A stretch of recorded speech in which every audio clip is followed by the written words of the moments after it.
EG is in the house. Welcome to the podcast, Mr. Erik Gomez. Thanks for having me, man. This is awesome. Dude, this is really great. I'm really excited to have this conversation because you come from a ecosystem and environment that is really important to dissect and talk about. You come from the money business. Right. You come from the investing in money business. Don't say it too loud.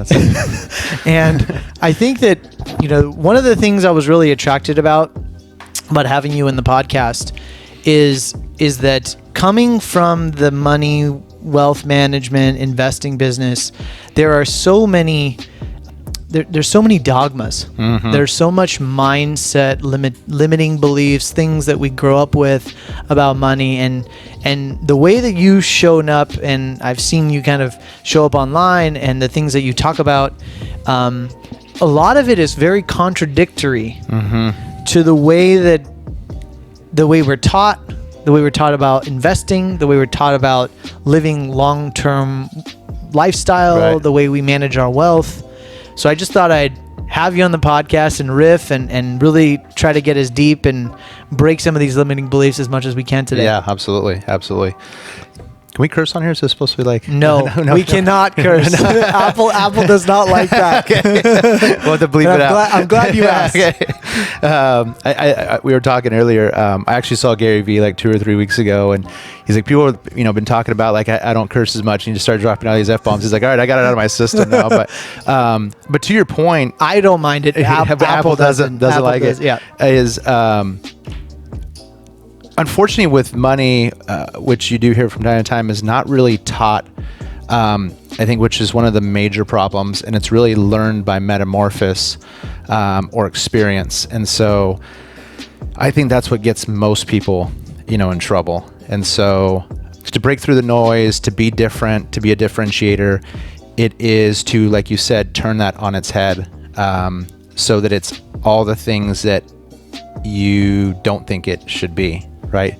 Because I think that'll make it more approachable, that'll make it more enjoyable, and then most importantly, people can show up as their authentic self. Because if they can't be vulnerable, if they can't be honest, and they think they're going to be sitting across the table from somebody going to judge them, you're not serving anybody, right? And so that's why we look like we do is, and I used to be that guy. I see my friends still with their suits and their watches and the cufflinks and all that stuff, and I joke with them. I'm like, where are you going? You have a court date dressed like that? Like, what are you doing? Because I remember being that guy, and I guess now as we're talking about it, I reflect, who are maybe the people that I turned off that couldn't be their authentic self because they look across the table at me thinking that they can't be honest, right? So, and I tell people, I'm just like you. I put my pants on the same way. I have financial things I have to deal with. I budget my money, like all that kind of stuff that I'm going to tell you to do, we do. So I think it's important to dispel those things, as you mentioned. Yeah. And I think that I really want to challenge some of the, expectations or dogmas that a lot of us are grown up in terms of, let's just talk about the way we invest. Right. Okay. People come to you for all kinds of reasons, and they say, hey, I need you to manage my money. I need you to help me make X amount of money over 20 years.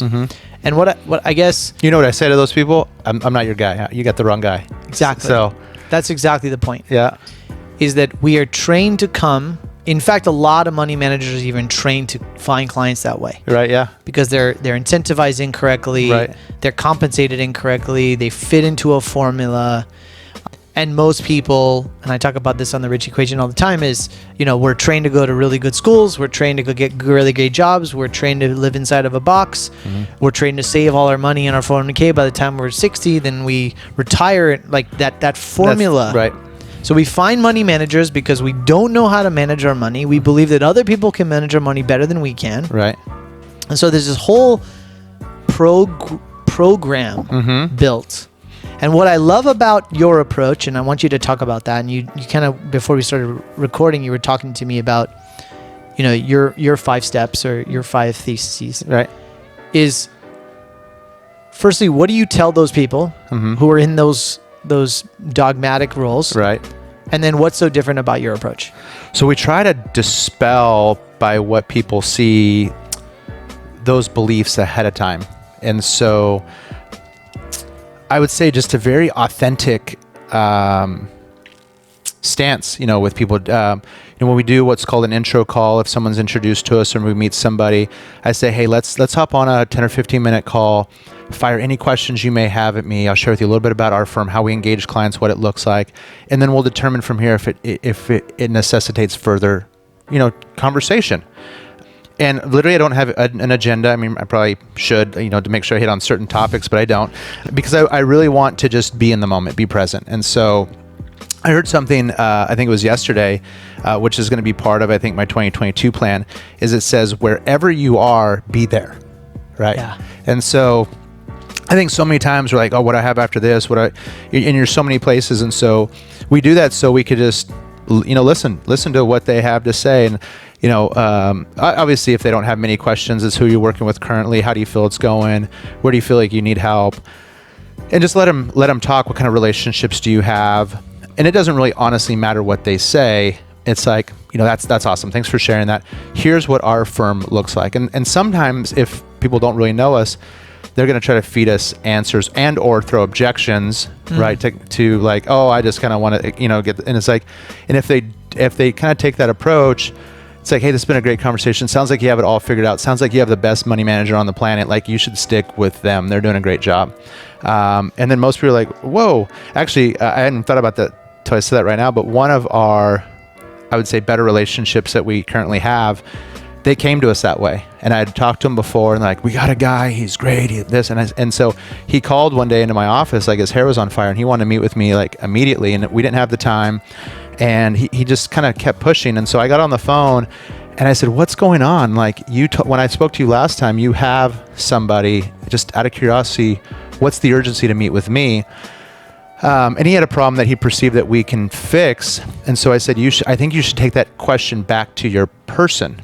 And with that sort of like, I'm not your guy, you have a guy, he was like, I'm not getting really what I need from my guy, and that's why I'm coming to you. And so that brought that relationship closer to us. So hopefully that, answers that question to some degree. Your firm has this five pillar philosophy. Tell us about that. Yeah. So what are the five? So 5 capitals. We've kind of poached it. We may rename it because I did poach it from a friend of mine, and I have tweaked it. But when most people think of capital, they think of financial money, capital markets, etc.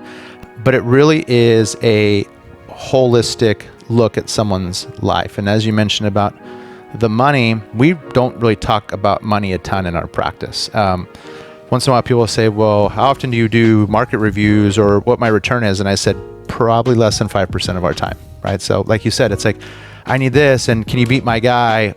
I'm not your guy if that's what you're looking for. If you need someone that's going to help understand who you are, and where you're going, and how to get you there in the most efficient manner possible, saving the least amount of taxes and saving the most amount of money, I'm your guy. So, because I don't want to be that guy. I want to be sort of that anti-advisor. The anti-guy, right? So, but back to this is that people think of money as one of those capitals. It's obviously one of them, but it's professional, right? And like you talked about, it's a means to an end what we do professionally. There's the personal aspect, which we do spend a lot of time helping people understand work-life balance, what it is that they want, what are they trying to get out of life, where they may be stuck in other parts of their life. Self-care, spiritual, I would say falls under that. Intellectual. I don't think enough people put time and energy watering this real estate, the 6 inches between their ears, like they need to. And what they end up doing is they feed themselves, whether it's on purpose or not on purpose, it's still happening, right? So either you feed your mind what you want to feed it to make you better, or if you don't do that, the unintended consequences, you're going to feed yourself something not so good, right? So I think that's important, the intellectual aspect. And then the relational piece of that, just fostering good relationships is, I think, really important. So. When people come to you asking for you to manage their money, do they expect that conversation? No, they don't. They're really taken aback. We don't. I'd say we don't get it too often because most people have been introduced to us from somebody else, or they know us somehow, or they've met us and they can tell there's a little bit of a difference. But they will bring that up from time to time. But it's very contrarian to the money management industry to have that perspective. Right. I think. Yeah, our whole philosophy is that if we can make the people in front of us better and more clear on what they're trying to accomplish and figure out where they're stuck and it's not happening, and just better them. So it almost feels like coaching sometimes. The money and the financial planning is super easy. And I tell people that all the time. It's like, if I can, why are you spending money here? Why do you have this credit card debt? Why are you doing this? Why are you doing that? Whatever it may be. Let's solve those problems first, because it generally is a mindset issue more than anything else. If we can solve for that, then it's like a dog on a leash, right? It just follows behind it so naturally. And so, it's easy, so I'm like, the planning and the money part is easy after we figure out what's the trash that's going on up here, right? So once we figure that out, I could do my job in my sleep at that point, right? So, and that's why most people don't have money. That's why most people don't save. That's why most people spend more than they have. It's the story that they tell themselves, back to kind of feeding yourself intellectually. So what you're saying is it's actually not about looking for the returns. Right. It's about the habits. It's about the savings. It's about what is the consistency that you've built your life around to save your money around. Yeah. And how you see yourself. I had a coach one time that says you will not perform out of alignment with how you see yourself. Right. And so that was so key. We as professionals, if I don't see myself as a leader in this industry, I'm not going to pursue clients that are leaders in their industry. I'm going to work with someone that maybe is, a lower common denominator, for lack of a better word. And so we are not going to perform in a way that's out of alignment with how we see ourselves. And so I love that. I've always remembered that. So I think we have to protect, what we feed ourselves, the stories we tell ourselves, and so forth. And so I think that's where most people are stuck. And I know by the questions that they're asking, back to a question you asked a couple minutes ago about our culture and money, is, the favorite question I even laugh sometimes when they ask is like, well, what are your returns? Or here's what my advisor's done. What can you do for me? And I'm like, you're asking that's not the question you want to be asking, right? I know you think naturally because of who I am or what you perceive that I do, but that's the very linear question. Very linear question. And I said, honestly, I find that when people bring a statement and they choose to move money, that our returns that we're going to get for you are going to be less than you're currently getting. And they're like, what? And I'm like, yeah, they're marginally less, but they're going to be less, right? If you're getting 7.2, we may get 6.8 based on these portfolio models. I said, but you know what the key difference is why people choose to work with us is their standard deviation, their risk factor is significantly limited or cut back based on our investment strategy, as an example. So it's not so much about your upside, it's about your downside. So, and so that I think is another contrarian kind of topic I talk about to kind of throw them off of like where they think I'm going to go. Because they think they're challenging me, like puffing their chest out. My guy's done this. Can you beat this? And I'm like, so obviously I'm not going to be funny and say, no, I'm not going to beat that. But I back them into it from a perspective standpoint. Let's talk about patience. Okay. I don't have much, so this is me gonna be neither. Me neither. And I want to. There's a couple places I want to go here because I think that traditional money management is a couple. Let's call it the millennial generation, the Gen Xers. There's a very impatient population that is now the technology population, the technology age. Yeah. And money management mostly comes from this philosophy of like long-term horizon, slow and steady, right? It's less focused on returns, more focused on returns, long-term and savings. And I see this like dichotomy, and it shows up all over. Right.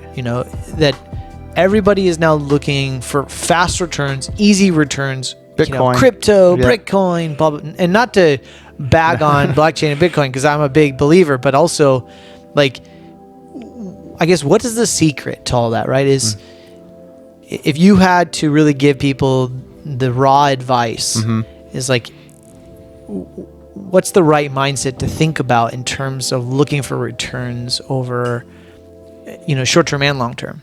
There's no shortcuts. I think it's the first thing that comes to Boom. mind. So Boom. There's no silver bullet, however you want to phrase that. It's I'm almost done with this book right now, The Psychology of Money. Great book. Dude, I just read that just like a week and a half ago. So good. So amazing. So he talks about that, and it's just like if you give the money enough time, it's going to do what it's supposed to, and everything's going to work out. But and you're right. There's these other things that are coming on the scene that we just have to understand, and how do we incorporate it, and more importantly, I think educate the mass population, because once again, what we're feeding our mind and what you see, and this person, bought this last week and bought a jet this week with that money, like those are, if they're even true, like they're very one-offs. There is no secret sauce. I mean, Warren Buffett has, a zillion sound bites about that. One of the most prolific, obviously, investors of our time, and everything doesn't win, right? You're gonna take it in the teeth sometimes. You got to be focused on the goal. You got to be focused on your time horizon. What's the book say? Like, your money always wins if you have enough time, or something like that. And so that's right. I think that's the key. That's the key. So you do have people that are impatient, but I don't know if they're as much impatient as they're uninformed about what it should look like. And so I think that just creates, an opportunity, I mean, a big reason why I wanted to have you on the podcast today, because I think people are really misinformed when it comes to how to manage their money. And I think people learn how to, I need advice or I need help about my money or how to manage my money way too late in their life. Right. And now with the Robinhoods of the world and the cryptos of the world, it's really easy to feel like you have the capacity to manage your own money, but you're not informed. You're not educated. You feel like you can beat the market. I can buy into Dogecoin and be a billionaire. I love these like memes that show up. Right. And it's funny. You don't see the 99.9% of people who lost everything, but I think being informed is incredibly critical. Yeah. And like today I saw you post about Tesla, and what he's done. But for every Tesla story, there's a zillion that didn't work out that way. And this guy is, I'd probably say, at least so far, probably one of the best innovators of our time that we haven't seen since, Edison or some of these guys. But we don't see the risk that he's taken, or the bad beats or losses that he's taken. There was an article a year or two ago where he was selling his homes. Like, he on paper was one of the richest people in the world, but he was cash poor. Right. So I think, in like my world, I see people that own a lot of real estate or whatever it is, but they don't have two nickels rubbed together. So they have to just understand what they're doing, why they're doing it. And what we talk about a lot is, what outcome are you driving to? Sure. Right. And so a lot of people that we work with are doing things out of alignment with their goals. They just don't realize it, because once again, they're stuck in their head. They're talking to other people. They're looking at other people's situation, not knowing the full story. There's just so many pieces to that and nuances that we have to unpack to help them understand what that looks like. So you said it, but I'm going to repeat it. The listener really needs to pick up this book called The Psychology of Money. Such a powerful book. It's so 101. Yeah. Isn't it? Like total money 101. Yeah, it's very practical. It's easy to read. We're actually coming out with a newsletter. We'll send it to you. And I have a sound, EG's Book Corner. It's something I read in there that really stuck with me. And I love it, because I think 99.9% of money issues people have is that 6 inches of real estate between your ears. It is nothing else. It is not how much money you make, your education, where you came from, the color of your skin, any of this nonsense that people tell themselves. It's that 6 inches of real estate. And if you can master that real estate, you got the world by its tail. So and I also love how simple it is. Mm-hmm. It almost alleviates all the pressure of figuring it out and getting it right. Mm-hmm. I just highly recommend that book. Yeah, that's awesome. One of the pillars of the rich equation is routine. Mm-hmm. Love that. And I want to ask you, because as a high performer, you're motivated to do a lot. You clearly operate at a high level. Routine, I believe that if we really want to get the results we want, we have to build routines in our life that help you achieve those results. Yeah. Tell me about your routine. So that's a great question. We didn't talk about that, but I think it was last week. I wake up generally pretty early. I've gotten a little lazy, so I wake up a little later today. I think I got up at what was it, 4:45? Maybe my feet. So late. So late. So I think my feet hit the floor maybe about 5. But about a week ago, I woke up and I was just a little sluggish, and and so yeah, I have a little bit of a routine when I wake up. I'll scroll Instagram a little bit. I'll see what's on Yahoo News, and my Dodgers are still playing. Read a little bit about what's going on with the team, and then I'll get up. It's just because the bright light in my face and kind of get my brain going helps me get the motor going. And I wasted about 30 minutes on Instagram where I wasn't doing what I needed to do. So I put my feet on the floor. My dog's here in front of me, and I'm like, there was a couple of nuggets on Instagram I did get that day, so it wasn't a complete waste, but I was like, I just wasted 30 minutes. So I'm like, if I did that for 365 days a year, divided by 24, that's 7.6 days. I just was in the wind looking at mindless nonsense on my phone. 30 minutes. And so I'm like, how can I pick up 7.5 more days is not doing that? Or how do I strike a balance and maybe look at my phone for 5 or 10 minutes? And so I'm like, I can't do that anymore because I just wasted 7.5 days of my life I'll never get back. And so that's not a relevant lesson that anyone else can learn listening to this podcast. Yeah. So it's like, so I'm like, I need to fix that, because I was irritated because like now I'm a little bit behind in my workout and so forth. But I get up, so my routine is, as I get up, I do a little lemon water. Generally have my clothes out for my workout, so I'll put them on. My dog's been helping me a little bit stay accountable because he's got a lot of energy in the morning. So I'll take him out. We'll run maybe a mile and a half. You're a fellow runner. Yeah, I have not really. I do it begrudgingly, but so run, just kind of get the body moving. There's a friend of mine that lives close by, so we work out 2, 3, 4 times a week, depending on what my schedule looks like or if I'm traveling. And then we're moving. I'm in front of my so I'm done. I shower. I eat. I read the Wall Street Journal a little bit. I'm at my desk by 7:15, 7:30, and then we're going. We have a team meeting, and then the day flows. And by about 10, I'm in meetings from there. And then I have these other, I would say, professional and personal priorities. So I'll look at my calendar. Like today we did it, and I'll finish it tomorrow. I'll look at what I don't have on my calendar next week. And I look at the holes and I say, what do I need to do with these holes on my calendar? What do I want in those holes? What do I want in those holes? And so I'm going to, so I have some silly things. So I just train my dog. Where am I going to do that? When am I in the office? When am I not in the office? Because I like to do that before, like I really get my day going. And so I fill in these different pieces, but I think it's important. I read The Miracle Morning, the beginning of this year that we're in. And, talking about that routine, how key that is. I have drifted, unfortunately, away from it a little bit. But, that quiet time, that meditation, that reading, the journaling, it's so important. Because if you could build those good habits and you have a track to run on, then you allow your mind to be free and nimble enough to take on whatever else is thrown at you throughout the day. So I love that. Let's talk about the 6 inches between your ears. Yeah. Talk to us about your journey of unwinding all of those, those stories for you, right? As you're now able to share that with your clients and all that. Tell us what you learned through your journey about personally. Yeah, I think growing up, I would imagine when I look back now, right? Like, man, he's kind of got it figured out, and things seem to be going okay. I'd say based on my upbringing, I had these insecurities that I probably couldn't even put my finger on until, much later in life. And this business that I'm in really kicks you in the teeth, and the failure rate is extremely high. I think it's 96%. So the retention is 4%. You're going to make it. And I remember in my training class, which ironically enough, I was thinking about this today, the first day of training was October 31st, which is coming up, 2005. And so I think about this time, and I think back then, and it feels like it was a lifetime ago, right? But where I was going with that story is they told us that these ratios or these stats, and there were 4 or 5 people in my training class, and I knew that only one of us were going to be standing at the end. And I looked around the room and I'm like, it's going to be me. Like, I'm going to beat these guys out of this. And obviously I did. I'm still here.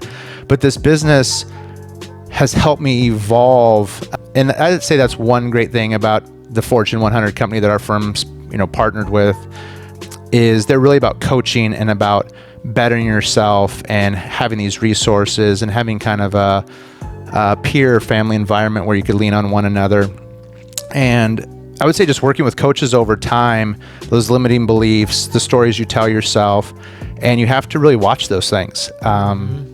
Because it's like I said, I really think it's the end all be all to every problem really you have in life, you know? So, I have an 18-year-old now, and I was telling him, I said, you have to, the thing that you have to pay the most attention to and protect is this right here, because it's everything. And so if you tell yourself, I'm not good enough, why are you telling yourself I'm not good enough? How could you flip that onto, I may not be prepared for this, or I may not be equipped, but you have to tell yourself a better story.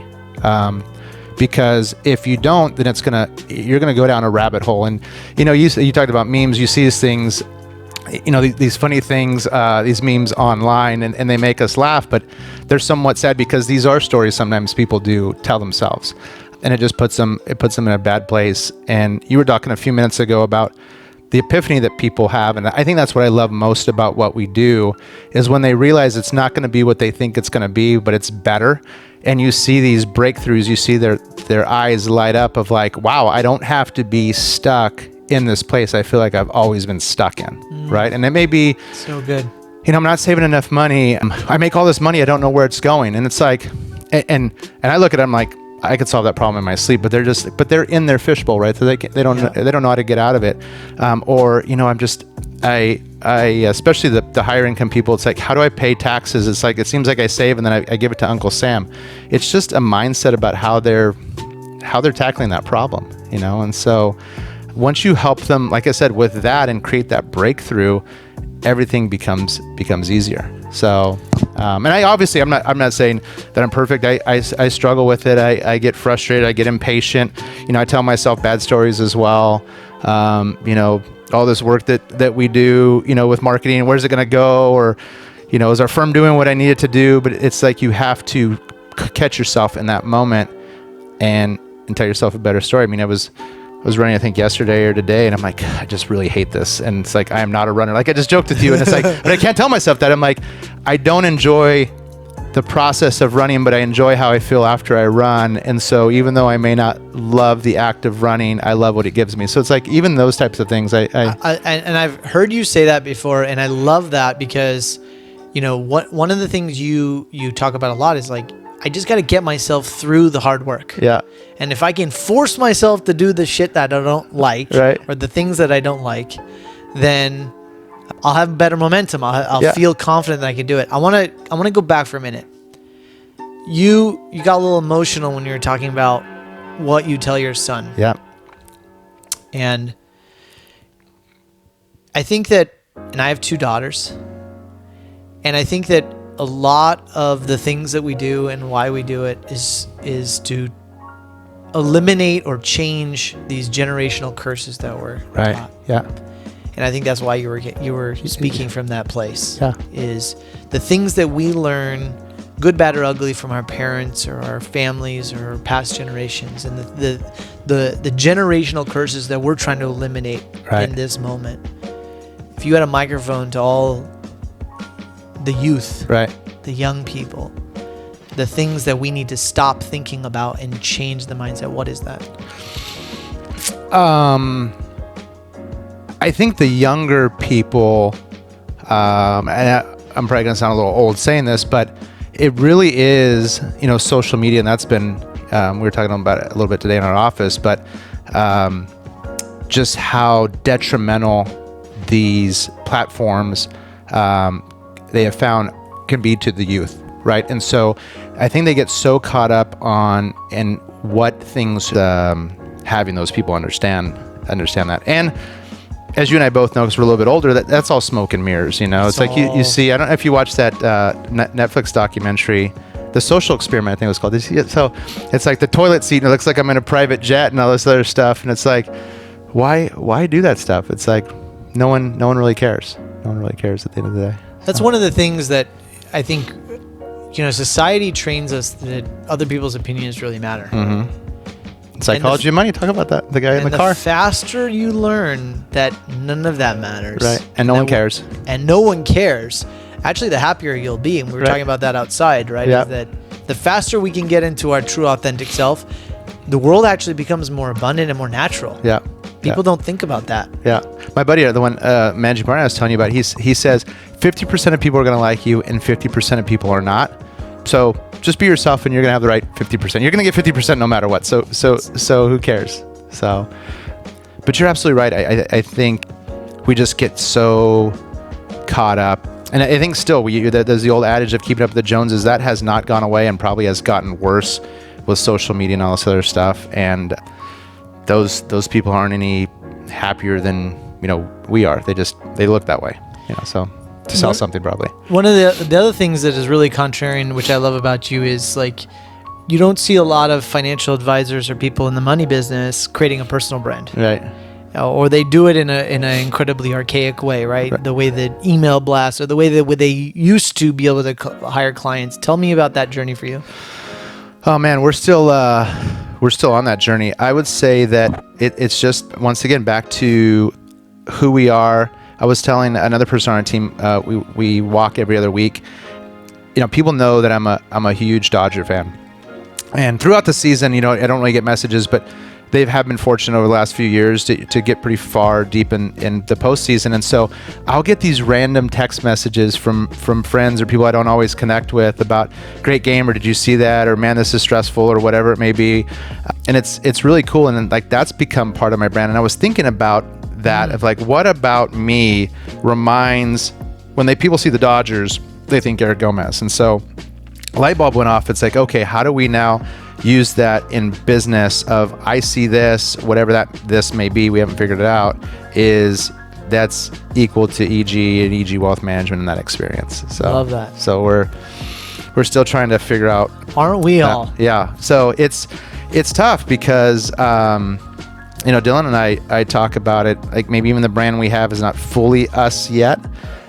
And so we're going to, reimagine that a little bit, but we have to, like we talked about, you have to cut through the noise because there's so many people doing what everybody else is doing all the time, especially like money management. There's 400,000 or so, I guess, financial professionals, and I think 300,000 of them live within 20 miles of here. So it's like, you got to do something to be different.